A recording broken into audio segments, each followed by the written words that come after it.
tara, magluto tayo ng ampalayang ginisa. Ayan, yung ating ampalaya. Ini-slice ko na para hindi ko napapakita yung ating palgaya.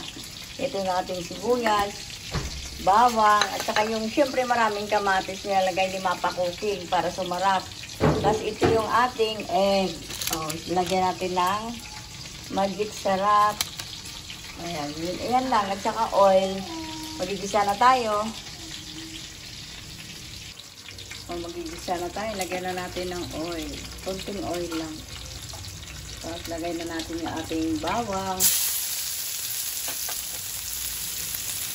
Mainit na mainit yung ating mantika para mabilis talaga sa mga gisa na. Mabilis na lang natin mag-brown yung ating bawang.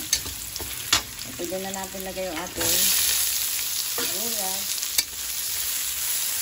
Sahog lang natin yung egg. Wala nang iba. Hindi na tayo naglalagay kung ano-ano pa. Masarap na to gulay.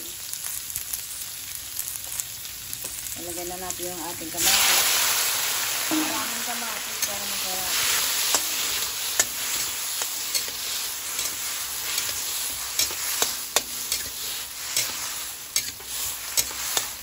Dahil wala madurog itong ating kamatis.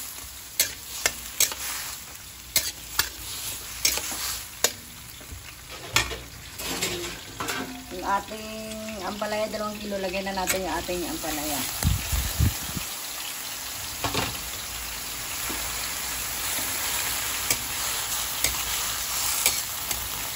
Diba? Ang dami na, 2 kilo. Lagyan na lang natin mamaya ng egg.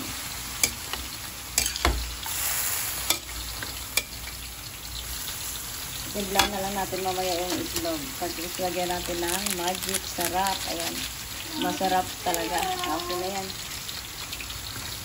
O, balikan natin. O, nalagay ko na yung egg ni Mapa Cooking dito. Tignan mo, hindi ko na videohan yung ating egg na nilagay dito sa ampalaya natin. Galing ni Mapa Cooking. Makalimutin. Ayan na yung egg natin. Nabuhos ko na. Antayin na lang natin maluto. Sabayan natin ng pritong isda. Okay. Tignan mo si Mapa kung makalimutin. Ayan na.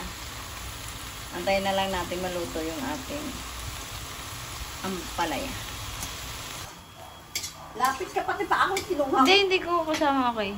Okay na yung ating ampalaya. Ginisang ampalaya. Sabayan natin ng isda. Ayan. Ito yung ampalaya natin. Ang sarap, diba?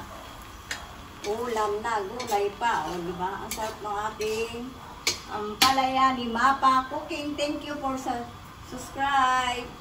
Like and subscribe.